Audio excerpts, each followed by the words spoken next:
Hello everyone, welcome to Super 20 Institute. My name is Vanshika and I'm here to teach you biology. So, last की 2 classes में हमने अपना first chapter cover किया है that is reproduction in organisms. So I think आप लोग revise करके आए होंगे वो चैप्टर, क्योंकि कल का दिन हॉलीडे था, तुम्हारा संडे था. तो आज हम स्टार्ट करने वाले हैं जो एनसीईआरटी के इन टेक्स्ट क्वेश्चंस हैं उनको डिस्कस करने वाले हैं. ठीक है, आप लोगों ने रिवीजन किया होगा. आई एम श्योर आपको कुछ डाउट्स भी आए होंगे, कुछ चीज़ें होंगी जो आप लोगों को कंफ्यूज हो रहे होंगे इनमें आप. तो हम एक बार एक काम करते हैं, पहले जितने भी इन टेक्स्ट क्वेश्चंस हैं उनको डिस्कस कर लेते हैं. देन आफ्टर दैट अगर हमें कोई प्रॉब्लम फिर भी लगे तो आप लोग मुझसे आके बता सकते हो कि हाँ मैम हमें यहाँ पे प्रॉब्लम आ रही है, तो आप प्लीज़ एक्सप्लेन कर दीजिए. सो एनसीईआरटी की बुक में जो सबसे पहला क्वेश्चन दे रखा है वो है व्हाई इज रिप्रोडक्शन नेसेसरी. ठीक है, कि रिप्रोडक्शन ज़रूरी क्यों है. ठीक है, जब हमने इस चैप्टर की स्टार्टिंग की थी सबसे पहले हमने पढ़ा था बेसिक सी रिप्रोडक्शन की डेफिनेशन कि रिप्रोडक्शन है क्या. But why is it necessary for every living organism to reproduce. क्या ज़रूरत है एक लिविंग ऑर्गेनिज्म को रिप्रोड्यूस करने की. The simple answer is in order to continue species. ठीक है, ताकि उनकी स्पीशीज आगे बढ़ती रहे जनरेशन आफ्टर जनरेशन. क्या होगा इसका answer. in order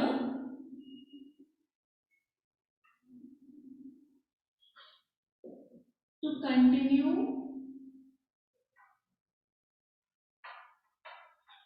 the species generation after generation. ठीक है, ताकि उनकी जनरेशन आगे बढ़ती रहे. ठीक है, आपको मैंने उस दिन एक छोटी सी स्टोरी भी बताई थी ना कि अगर एक ही ऑर्गेनिज्म बचे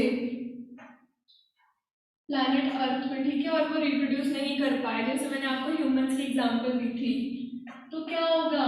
जैसे ही उस लास्ट ह्यूमन बीइंग की डेथ होगी, उसकी डेथ के साथ ही उसकी स्पीशीज का दी एंड हो जाएगा ना, वो एक्सटिंक्ट हो जाएगी. ठीक है, तो क्या जरूरत है रिप्रोडक्शन की, ताकि वो अपनी स्पीशीज को आगे कंटिन्यू कर सके. ठीक है, और दूसरी चीज यहाँ पे क्या होगी कि वो लाइफ को सस्टेन कर पाए. ठीक है, अगर वो जिंदा ही नहीं बचेंगे तो अपनी लाइफ को कैसे सस्टेन कर पाएंगे. रिप्रोड्यूस करेंगे तभी एक ऑर्गेनिज्म से 2 बनेंगे, 2 से 3 बनेंगे या 4 भी बन सकते हैं. अगर वो रिप्रोड्यूस ही नहीं करेंगे तो वो सिंगल ऑर्गेनिज्म रह जाएगा, और जब उसका लाइफ स्पैन खत्म हो जाएगा, उसके लाइफ स्पैन खत्म होने के बाद ही उस ऑर्गेनिज्म की डेथ, और फिर वो ऑर्गेनिज्म ही हमारे अर्थ के सरफेस से वाइप आउट हो जाएगा, मीन्स एक्सटिंक्ट हो जाएगा. तो बेसिक आंसर 2 पॉइंट्स में कंपाइल अप होगा. एक तो ये कि ताकि उनकी कंटिन्यूटी बनी रहे स्पीशीज की generation after generation, and the second point is कि वो अपनी लाइफ को सस्टेन कर पाए. ठीक है, तो इसके साथ ही हमारा फर्स्ट क्वेश्चन डन होता है. ठीक है, कि व्हाई इज रिप्रोडक्शन इम्पॉर्टेंट. ठीक है, अब जो नेक्स्ट क्वेश्चन हमसे दिया हुआ है एनसीईआरटी की बुक में वो है why is which is better mode of reproduction, sexual और एसेक्सुअल. ठीक है, कौन सा मोड ऑफ रिप्रोडक्शन बेटर है, सेक्सुअल या एसेक्सुअल. ठीक है, तो इसमें बेसिक सी चीज हमने पढ़ी थी कि सेक्सुअल रिप्रोडक्शन में क्या होता है और एसेक्सुअल में क्या होता है. सेक्सुअल रिप्रोडक्शन में क्या होता है कि उसमें फ्यूजन ऑफ गैमेट्स होता है. फ्यूजन ऑफ गैमेट्स होगा तो क्या होगा, एक मदर का डीएनए आ रहा है और एक फादर का डीएनए आ रहा है, राइट. तो दोनों का फ्यूजन होगा. ठीक है, एक न्यू जेनेटिक मेकअप बनेगा. न्यू जेनेटिक मेकअप बनेगा तो क्या होगा कि उसमें वेरिएशंस आएंगी, जो न्यू ऑर्गेनिज्म बनेगा वो डिफरेंट बनेगा अपने मदर और पेरेंट से. ठीक है, तो इससे क्या होगा, जो उसके चांसेस ऑफ सर्वाइवल है ना वो इंक्रीज करेंगे. क्यों इंक्रीज करेंगे, देखो अभी हम इसको कैसे रिलेट करते हैं कि जैसे एनवायरमेंट चेंज हो रहा है. ठीक है, तो वही ऑर्गेनिज्म एनवायरमेंट में बेटर अडाप्ट कर पाएगा जो एनवायरमेंट चेंज के अकॉर्डिंग अपने आप को एडजस्ट कर पाए. फॉर एग्जाम्पल अभी हम रिसेंटली जो हो रहा है हमारा इन्वायरमेंट में उसी की एग्जाम्पल लेते हैं. आपने इतने सालों से कभी भी देखा होगा कि मार्च के महीने में इतनी सारी गर्मी पड़ रही है. देखा है, नॉर्मल दिन का टेम्परेचर 30 to 33 डिग्री तक जा रहा है. ऐसा देखा था कभी मार्च के महीने में हम लोग रजाई नहीं तो कम से कम कंबल तो लेके सोते थे ना. अब लेके देखो कंबल लिया जाता है नहीं ना. तो इन्वायरमेंट चेंज इज रियल, तो हम लोग उसे अकॉर्डिंगली अपने आप को चेंज कर रहे हैं ना. तो यही रीजन है कि जो सेक्सुअल रिप्रोडक्शन है वो ज्यादा बेटर है in comparison to asexual reproduction. क्यों?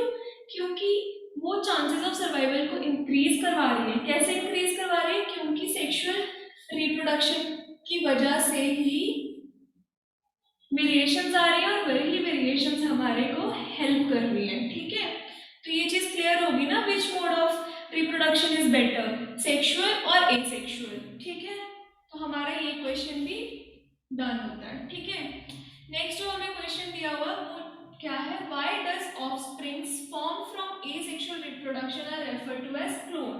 ठीक है, उन्होंने क्या बोला है, सिंपल सी चीज पूछी है कि जो ऑर्गेनिजम्स एसेक्सुअल रिप्रोडक्शन के थ्रू बनते हैं उनको हम क्लोन क्यों बोलते हैं। जब हम ये चैप्टर पढ़ रहे थे तो हमने क्लोन की सिंपल सी डेफिनेशन पढ़ी थी कि क्लोन क्या है। ठीक है, these are organisms which are genetically and morphologically similar to each other।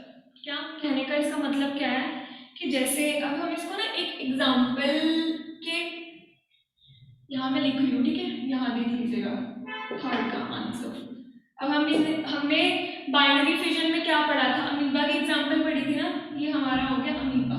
ठीक है, इसमें हो गया इसका न्यूक्लियस और ये हो गया हमारा साइटोप्लाज्म। ठीक है, तो जब इसमें बाइनरी फिजन कह लो, ठीक है, या सेल डिवीजन कह लो, क्योंकि इसमें हो तो डिवीजन साइटोप्लाज्म और न्यूक्लियस की रही है ना, तो इसमें क्या बन रहा है, दो डॉटर सेल बन रहे हैं। ठीक है, या तुम कह सकते हो कि दो न्यू अमीबा बन रहे हैं। ठीक है, तो ये दोनों मॉर्फोलॉजिकली और जेनेटिकली सिमिलर है ना अपने पेरेंट ऑर्गेनिज्म से, सिमिलर है ना, तो दैट इज वाई जितने भी हमारे ऑफस्प्रिंग्स बनते हैं through the process of asexual reproduction हम उनको क्या बोलते हैं, हम उनको क्लोन बोलते हैं। ठीक है, क्लियर हुआ आपको ये क्वेश्चन कि हम क्यों एसेक्सुअली रिप्रोड्यूसिंग जो ऑर्गेनिजम्स होते हैं उनके जो ऑफस्प्रिंग्स पैदा होते हैं उनको हम क्लोन क्यों बोलते हैं, क्यों बोलते हैं, क्योंकि वो मॉर्फोलॉजिकली और जेनेटिकली सिमिलर है।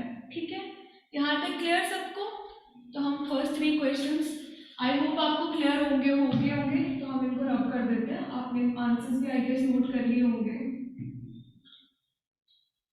ठीक है, अब हमारे पास जो नेक्स्ट क्वेश्चन दे रखा है वो दिया है, offsprings formed from sexual reproduction have better chances of survival in comparison to asexually reproducing organisms। why?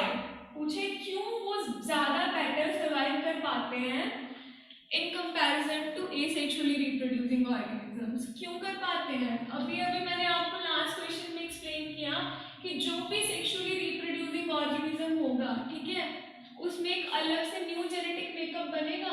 ठीक है, जब एक न्यू जेनेटिक मेकअप बनेगा तो उसकी वजह से क्या होगा, वेरिएशंस आएंगी और वेरिएशन ही हमारा बेसिस है एक better chance at the better chance of survival. ठीक है, ये क्वेश्चन मैं ऑलमोस्ट पहले भी डिस्कस कर चुकी हूँ, सेम आंसर लिखना है हमने। ठीक है, ये भी हमारा क्वेश्चन डन होता है। नेक्स्ट हमें दिया हुआ है what is vegetative propagation, give 2 examples. ठीक है, जब हम एसेक्सुअल रिप्रोडक्शन इन प्लांट्स पढ़ रहे थे तो हमने क्या पढ़ा था कि प्लांट्स के केस में जो प्रोसेस ऑफ एसेक्सुअल रिप्रोडक्शन होता है ना उसको हम वेजिटेटिव प्रोपेगेशन भी बोल सकते हैं। ठीक है, क्यों बोलते हैं, क्योंकि उसमें जो सर्टेन वेजिटेटिव यूनिट्स होती है जैसे कि राइजोम हो गया, बल्ब हो गया, ट्यूबर हो गया, सकर हो गया। ठीक है, तो they are capable of producing new plant. ठीक है, अगर हम वही पार्ट को हमारे सॉइल में सो कर देंगे तो वो जो न्यू ऑर्गेनिज्म बनेगा बिल्कुल सिमिलर बनेगा पेरेंट ऑर्गेनिज्म से। ठीक है, तो इसीलिए हम क्या बोलते हैं, वेजिटेटिव रिप्रोडक्शन क्या है, it is an form of asexual reproduction in case of plants. ठीक है, तो उन्होंने हमें नेक्स्ट क्या पूछा हुआ है, गिव 2 एग्जांपल्स।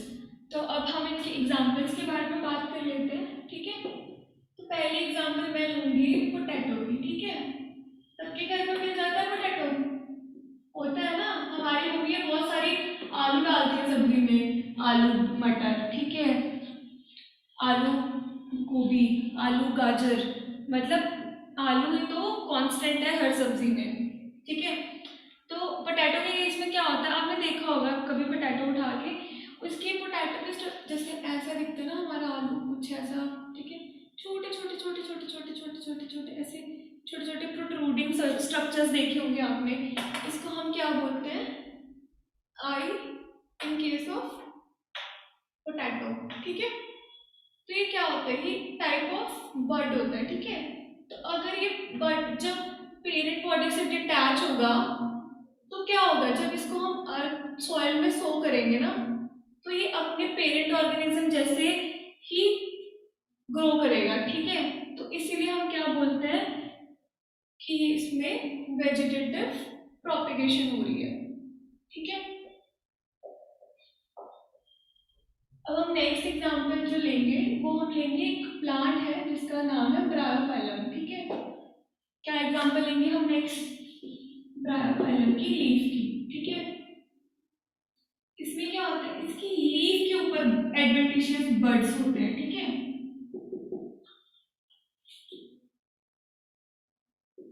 क्या होते हैं, adventitious buds on the surface of its leaf.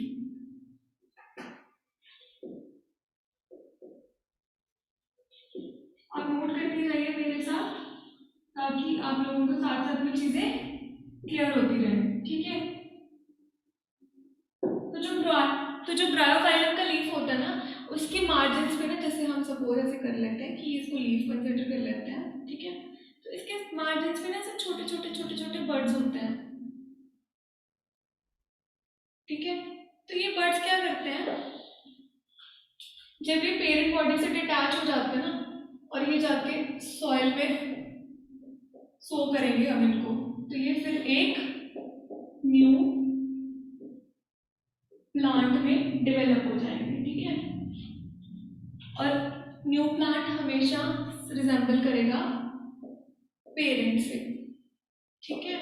अब यहाँ से हमें दो चीजें क्लियर हो गई ना कि हम क्यों वेजिटेटिव प्रोपेगेशन को एसेक्सुअल मोड ऑफ रिप्रोडक्शन बोलते हैं इन केस ऑफ प्लांट्स में, और जो वेजिटेटिवली रिप्रोड्यूसिंग प्लांट्स होते हैं वो कैसे आगे अपने न्यू ऑर्गेनिजम्स को बनाते हैं, ठीक है। तो यहाँ तक आई होप आपको सारे क्वेश्चंस क्लियर हो गए होंगे। हमने अभी तक 5 क्वेश्चंस डिस्कस किए हैं। उसके बाद जो हमें नेक्स्ट छोटी छोटी चीज़ें पूछ रखी हैं उन्होंने नेक्स्ट क्वेश्चन ऐसा है कि पूछा है, why viviparous organisms have better chances of survival in comparison to ovoviviparous, मतलब कि जो viviparous organisms हैं उनके बच्चों का सर्वाइवल ज़्यादा इजी है इन कंपैरिजन टू ovoviviparous। उस दिन जब मैंने आपको ये दो टर्म्स डिस्कस करी थी तो मैंने आपको बताया था कि ovoviviparous कौन से ऑर्गेनिजम्स होते हैं, वो वाले ऑर्गेनिजम्स होते हैं जो एग ले कर देते हैं और जो बेबी की डेवलपमेंट होती है ना वो आउटसाइड द फीमेल बॉडी होती है, ठीक है। अब इसकी एग्जांपल्स मैंने बताई थी, कोई मुझे बताएगा ओवोविविपैरस की एग्जांपल, ठीक है, बताएगा मुझे ओवोविविपैरस या ओविपैरस। इसकी मैंने दो टर्म्स मिक्स कर दी, I am sorry for that, please correct कर लीजिएगा। I am talking about oviparous not ovoviviparous, ठीक है। क्योंकि जो ओवोविविपैरस होते हैं ना उनमें जो बेबी की डेवलपमेंट है वो मदर के अंदर ही होती है, बस क्या डिफरेंस होता है वहाँ पे कि जो मदर होती है ना वो कोई भी एक्सटर्नल सोर्स नहीं यूज करती बेबी की नरिशमेंट के लिए, जैसे ह्यूमंस के केस में प्लेसेंटा प्रेजेंट होता है और प्लेसेंटा से ही मदर बेबी को न्यूट्रिशन प्रोवाइड करती है, राइट। तो ओविपैरस की एग्जांपल मैंने बताई थी ना आपको, बताओ मुझे कोई एग्जांपल। अभी तो भाई उनका सीजन भी शुरू हो गया है, रेप्टाइल्स, बर्ड्स, ये है हमारी ओविपैरस की एग्जांपल्स, ठीक है। इनका सीजन शुरू हो गया है, स्नेक्स का आने वाला ना, गर्मियों में हमें ज़्यादा स्नेक्स देखने को मिलते हैं in comparison to other seasons, ठीक है। और बर्ड्स क्या करते हैं, बर्ड्स एग ले करते हैं ना, एग ले करके वो तब तक एग रप्चर नहीं होता जब तक उनका यंग वन अच्छे से डेवलप नहीं हो जाता, ठीक है।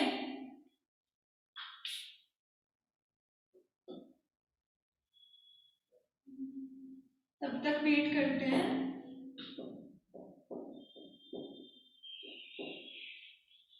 Then waits till the maturity, ठीक है, to rupture। तभी टूटेगा वो एग जब ऑर्गेनिज्म अच्छे से डेवलप हो जाएगा और फिर वो एग टूट जाएगा और उसमें से एक नया ऑर्गेनिज्म निकलेगा, मतलब नया बर्ड निकलेगा निकलेगा। अब इसके एग्जांपल, एग तो सारे खाते हैं, ठीक है, तो मुर्गियां भी तो अंडे देती है ना, तो अंडे में से चूजा कम नहीं करता है, जब वो अच्छे से मेच्योर हो जाता है फिर वो अंडा रप्चर हो जाता है, मतलब टूट जाता है, तो उसमें से क्या निकलता है, चूजा, ठीक है। तो ऐसे मेरी कोशिश रहती है कि आप लोगों को ऐसे एग्जाम्पल्स दूं फनी फनी जिनसे आप रिलेट कर पाओ और आपको इजीली याद हो जाए, ठीक है, आपको कंफ्यूजन ना हो कोई। तो हमारा मेन क्वेश्चन क्या था कि जो ओविपेरस ऑर्गेनिजम्स हैं उनके बेबीज को ज़्यादा खतरा है इन कंपैरिजन टू विविपेरस। क्यों? क्योंकि देखो, अब जो हमारा एग है वो एक्सटर्नल एनवायरनमेंट में रहेगा, एक्सटर्नल एनवायरनमेंट में रहेगा तो क्या होगा, उनको जो एनवायरमेंटल फैक्टर्स है वो भी तो इन्फ्लुएंस करेंगे ना। एनवायरमेंटल फैक्टर्स कैसे इन्फ्लुएंस करेंगे, सोचो, अब कई बार तुमने सुना होगा कि किसी का अंडा उठा के कोई और बर्ड ले गया, है ना, तो उनके बेबी को तो खतरा ही है ना दूसरे ऑर्गेनिज्म से भी, या गर्मियों में हीट शॉक हो सकता है। तो बहुत सारे फैक्टर्स हैं जो रोल प्ले करते हैं, तो इसीलिए जो विविपेरस ऑर्गेनिजम्स है ना उनके बेबी ज़्यादा बेटर सर्वाइव कर पाते हैं। क्यों? क्योंकि उनकी जो पूरी डेवलपमेंट है टिल मतलब जब तक वो मैच्योर नहीं हो जाते, उनका बर्थ नहीं हो जाता, वो मम्मा के अंदर ही होती है, ठीक है। जब वो अच्छे से डेवलप हो गए फिर ही वो फीमेल की बॉडी से बाहर आते हैं, ठीक है। So that is the only reason why they have better chance of survival in comparison to the offsprings of oviparous animals, ठीक है। तो यहाँ पे हमारा एक और क्वेश्चन कंप्लीट होता है। आगे उन्होंने ना कुछ, मैंने आपको हेप्लॉइड और डिप्लॉइड का कंसेप्ट पढ़ाया था नेक्स्ट क्लास, पिछली क्लास में, ठीक है। तो उन्होंने यही कुछ टर्म्स दे रखे हैं, हमें मार्क करना है कि वो हेप्लॉइड है या डिप्लॉइड है। तो मैं एक बार बोर्ड पे लिखती हूँ, तो आप लोग मुझे प्लीज़ बताइएगा कि वो हेप्लॉइड है या डिप्लॉइड है, ठीक है। यहाँ से पता भी चल जाएगा कि आपको कितना समझ में आया और कितना नहीं समझ में आया, ठीक है। तो अभी हेप्लॉइड डिप्लॉइड तो हमने रिप्रोडक्शन पढ़नी है, तो पूरा आगे चलेगा ही चलेगा, ठीक है। तो इसलिए यहाँ पे आपको इन चीज़ों की क्रिस्टल क्लैरिटी हो जाए तो बढ़िया रहेगा।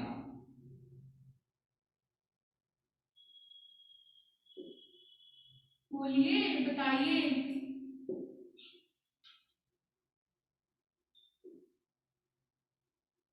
चलो देखिए अभी हम इसको, एग,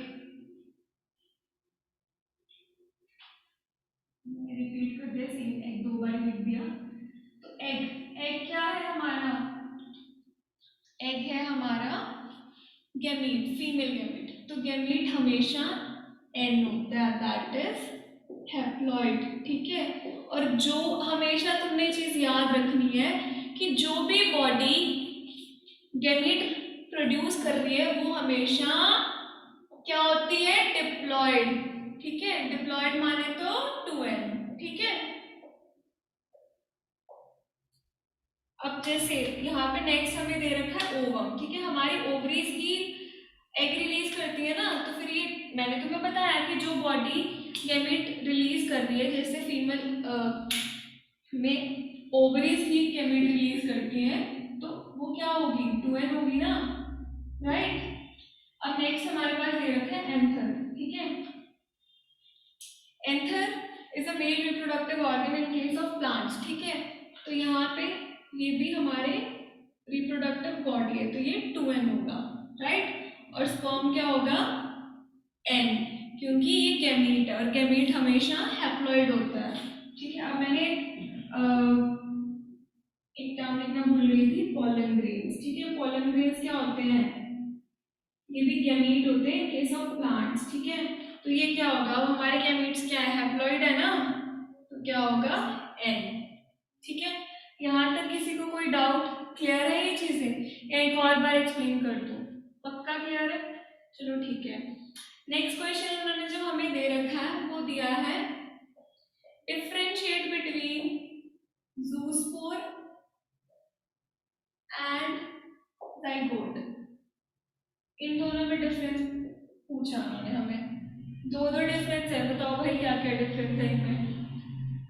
जो हमारा ज़ूस्पोर होता है ना, ये मोटाइल होता है, ठीक है। सबसे पहली बात तो क्यों मोटाइल होता है, it moves with the help of flagella, ठीक है।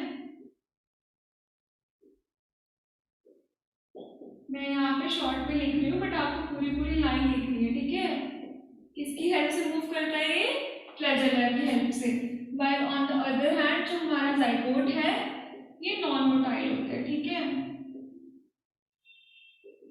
और दूसरी चीज, ये एसेक्सुअल रिप्रोडक्शन के केस में बनता है, ठीक है। हमने ज़ूस्पोर्स के बारे में एसेक्सुअल रिप्रोडक्शन के केस में पढ़ा था ना। इसकी एग्जांपल बताओ, मैंने आपको ज़ूस्पोर्स की एग्जांपल दिखाई थी, क्या थी एग्जांपल, दिखाई थी ना, यूलोथ्रिक्स, ठीक है। और जाइगोट कहाँ पे बनता है, जहाँ पे फ्यूजन ऑफ गैमेट्स होते हैं, ठीक है। कहाँ पे बनता है जाइगोट हमारा, जहाँ पे फ्यूजन ऑफ गैमेट्स होगा, ठीक है। n प्लस n क्या बनाएंगे, 2n जाइगोट। n किसका है, ये हमारा एक मेल गैमीट और ये फीमेल गैमीट, दोनों मिलकर क्या बनाएंगे, जाइगोट, ठीक है। यहाँ तक किसी को कोई डाउट हो, कोई क्वेश्चन समझ में ना आया हो, या आपको लगा हो कि हमें थोड़ा कोई कंफ्यूजन हो रही है, प्लीज लेट मी नो। कोई दिक्कत आ रही हो किसी को, पक्का कोई प्रॉब्लम नहीं आ रही, चलो ठीक है। अभी हम नेक्स्ट क्वेश्चन डिस्कस करते हैं, ठीक है। नेक्स्ट हमें, जैसे अभी हमने डिफरेंस पढ़ा ना ज़ूस्पोर और जाइगोट में, वैसे ही हमें दे रखा है कि गैमेटोजेनेसिस और एम्ब्रियोजेनेसिस को हम क्यों एक तरीके से सिमिलर मानते हैं, है ना। क्या क्या टर्म्स बोली मैंने आपको, पिछले लेक्चर में पढ़ाया मैंने आपको, गैमेटोजेनेसिस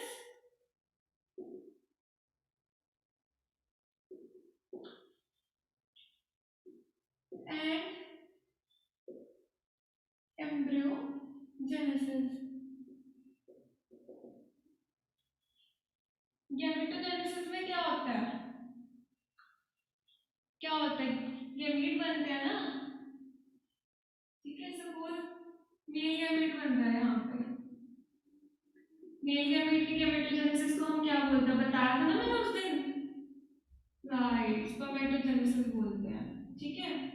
तो यहाँ पे क्या होगा, यहाँ पे हमेशा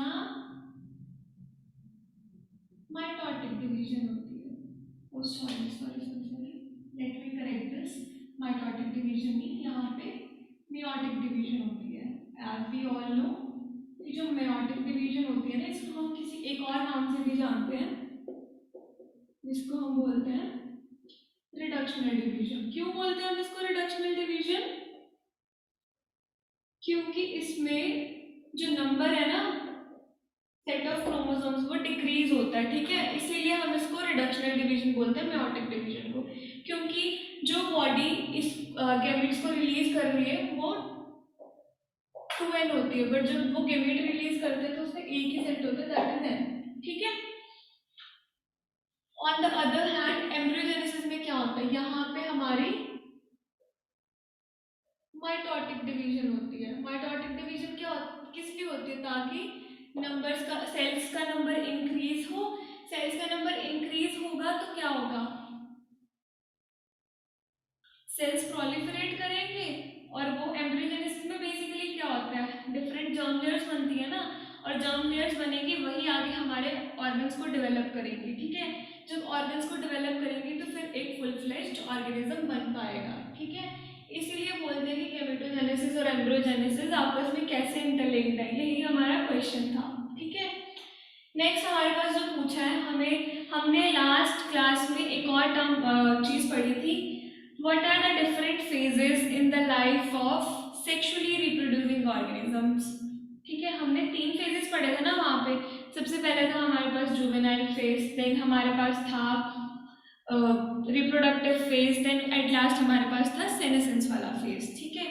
तो आई होप आप लोगों को ये चीज़ याद होगी। क्या मुझे कोई बता सकता है? चलो मैं ये एक्सप्लेन कर देती हूँ एक बार फिर से। सिंपल सा कॉन्सेप्ट है। जो हमारा जुवेनाइल फेज होता है ना, उसमें क्या होता है कि जब एक किसी भी ऑर्गेनिज्म का बर्थ हुआ, उसके बर्थ से लेके जब तक उसने रिप्रोडक्टिव मेच्योरिटी गेन नहीं कर ली है, उस टाइम पीरियड को हम क्या बोलेंगे? Juvenile phase. जैसे ही जुवेनाइल फेज खत्म होता है, एक ऑर्गेनिज्म रिप्रोडक्टिवली इतना मैच्योर हो जाता है कि वो एक अपने ही जैसे न्यू ऑर्गेनिज्म को बर्थ दे पाए। ठीक है, तो वहाँ से क्या स्टार्ट होता है? उसका रिप्रोडक्टिव फेज। ठीक है, उसके बाद हमारे पास जो अगला फेज आता है वो कौन सा होता है? सेनेसेंस वाला, या ओल्ड एज बोल सकते हैं आप उसको। ठीक है, तो सेनेसेंस में क्या होता है? जब हमारा रिप्रोडक्टिव फेज खत्म हो जाता है ना, तो उसके बाद ही हमारा सेनेसेंस वाला फेज शुरू होता है। ठीक है, तो बेसिकली अगर हमने इसको डिफाइन करना हो सेनेसेंस वाले फेज को, तो हम क्या लिखेंगे? The offset of reproductive phase marks the beginning of senescent phase, right. तो यहाँ पे क्या होता है कि हमारे मेटाबॉलिक प्रोसेसेस बहुत ज़्यादा स्लो हो जाते हैं। ठीक है, और धीरे धीरे एक ऑर्गेनिज्म अपनी डेथ को अप्रोच करने लगता है। ठीक है, ओल्ड एज में जाके मोस्टली लोगों की डेथ होती है ना, क्योंकि तब हमारे मेटाबॉलिक प्रोसेसेस एकदम स्लो हो जाते हैं। हमारी बॉडी के अंदर बहुत ज़्यादा वेस्ट या तुम टॉक्सिन्स बोल सकते हो एक्यूमुलेट हो चुके होते हैं तब तक। वही हमारे मेटाबॉलिज्म को स्लो डाउन करते हैं, और बहुत सारे मल्टीपल हेल्थ इश्यूज हो जाते हैं उस एज में। ठीक है, तो अब हमारे पास एक और क्वेश्चन दिया हुआ है हमारे बुक में। ठीक है, वो क्वेश्चन है what is a bisexual flower and give some examples of bisexual flower. ठीक है, उस दिन मैंने आपको टर्म्स पढ़ाई थी ना, बाइसेक्सुअल क्या है, यूनिसेक्सुअल क्या है। इसीलिए मैंने आपको अच्छे से क्लियर करवाई थी, क्योंकि मुझे पता है कि वो आगे मल्टीपल टाइम्स रिपीट होने वाली है, और आपको इन टर्म्स के बारे में पता होना चाहिए। बाइसेक्सुअल फ्लावर क्या है? जिसमें एक ही फ्लावर के ऊपर ना दोनों रिप्रोडक्टिव ऑर्गन्स प्रेजेंट है। ठीक है, मेल रिप्रोडक्टिव ऑर्गन भी है और फीमेल रिप्रोडक्टिव ऑर्गन भी है। ठीक है, तो इसके एग्जांपल्स हमारे पास क्या क्या है? हिबिस्कस, इसको हम कॉमनली क्या बोलते हैं? बताएगा मुझे कोई कॉमनली क्या बोलते हैं? China rose. ठीक है, अब चाइना रोज है तो रोज के पीछे हटेगा, रोज भी है। ठीक है, और हमारे पास इसकी एक और एग्जांपल है मस्टर्ड। ठीक है, ये क्वेश्चन एकदम क्लियर है आपको कि बाइसेक्सुअल फ्लावर क्या है और इसकी एग्जांपल्स क्या हैं।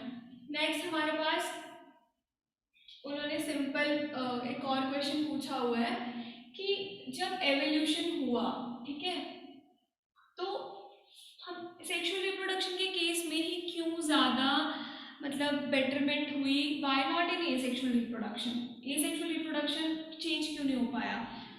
इसका सिंपल सा रीज़न यही है कि जितने भी हायर ऑर्गेनिजम्स और हायर प्लांट्स हैं, ठीक है, they prefer sexual mode of reproduction. दो जो हमारा सेक्सुअल रिप्रोडक्शन है वो थोड़ा सा कॉम्प्लेक्स प्रोसेस भी है। ठीक है, कॉम्प्लेक्स के साथ साथ टाइम कंज्यूमिंग भी है। ठीक है, और इसमें एनर्जी भी बहुत लगती है। टाइम कंज्यूमिंग के साथ साथ क्या क्या है? As well as time energy consuming. ठीक है, तो ये चीज मैंने I guess multiple times repeat कर दी है कि why sexual reproduction is better, है ना। तो सेक्सुअल रिप्रोडक्शन वेरिएशंस लेके आते हैं, सेम चीज हमने रिपीट करनी है। वेरिएशंस हमें सर्वाइव करने के लिए हेल्प करती हैं, जिसकी वजह से जब एवोल्यूशन हुआ तो सेक्सुअल रिप्रोडक्शन के केस में ज़्यादा हुआ in comparison to asexual reproduction. ठीक है, एसेक्सुअल रिप्रोडक्शन में क्योंकि क्लोन्स बनते कोई वेरिएशंस नहीं आ पाती, तो उनके सर्वाइवल चांसेस थोड़े से कम हो जाते हैं in comparison to sexual reproduction. ठीक है, तो यहाँ की क्लास यहीं पे एंड होती है आज की क्लास, क्योंकि जितने भी आपके एनसीईआरटी के इन टेक्स्ट क्वेश्चन थे मैंने आज यहाँ डिस्कस कर लिए हैं। अगर आपको कोई भी डाउट आता है, कोई भी क्वेश्चन समझ में नहीं आता, एक बार अपना चैप्टर रिवाइज कीजिए, एक बार अपने इन टेक्स्ट क्वेश्चंस देखिए, अपने नोट्स में गो थ्रू कीजिए। अगर आपको कोई दिक्कत आ रही है मुझे नेक्स्ट क्लास में प्लीज़ पूछिए कि मैम हम यहाँ पे अटके हैं, हमें ये कॉन्सेप्ट क्लियर नहीं है, क्योंकि क्योंकि मैं यहाँ पे हूँ सिर्फ आपके डाउट्स लेने के लिए, आपके कंसेप्ट क्लियर करने के लिए। और यहाँ पे हमारे फर्स्ट फेज की एंडिंग होती है। जैसे कि मैंने आपको ऑलरेडी बताया था कि हम लोग सबसे पहले एनसीईआरटी बुक कवर करेंगे, देन हम अपने एनसीईआरटी के इंटेक्स क्वेश्चंस करेंगे। उसके बाद हमारा जो नीट पर्सपेक्टिव से इंपॉर्टेंट चीज़ें होंगी जो एनसीईआरटी में मेंशन नहीं है, तो हम लोग वो कवर करेंगे। आफ्टर दैट हम नीट के पर्सपेक्टिव से इंपॉर्टेंट एक असाइनमेंट सॉल्व करेंगे, ताकि आप लोगों का वो चैप्टर एकदम क्रिस्टल क्लियर हो जाए और आपको चीज़ें टिप्स पे हो। करवाने को मैं आपको भी एनसीईआरटी के साथ साथ ही चीज़ें करवा देती जो एक्स्ट्रा है नीट पर्सपेक्टिव से इंपॉर्टेंट, बट उससे क्या होना था, कोई बेनिफिट नहीं होना था आप लोगों को, क्योंकि एकदम से जब हम बहुत सारी चीज़ें पढ़ते हैं ना तो हमारा माइंड ग्रास्प नहीं कर पाता। जब हम धीरे धीरे थोड़ी थोड़ी करके चीज़ें पढ़ते हैं तो हमें आराम से क्लियर हो जाती है, हमें याद करने में भी मुश्किल नहीं लगता। इससे हमें हमेशा फ़ायदा ही होता है। मैंने तो यही अप्रोच फॉलो करी है, आप लोग को कुछ और अच्छा लगता है तो आप उसे अकॉर्डिंगली करिए, ठीक है। तो आप लोग नेक्स्ट क्लास में ये रिवाइज करके आइएगा और फिर मुझे बताइएगा, ठीक है। तो यहाँ की आज की क्लास हम यहीं एंड करते हैं। Thank you very much everyone. तो कल मिलते हैं हम लोग।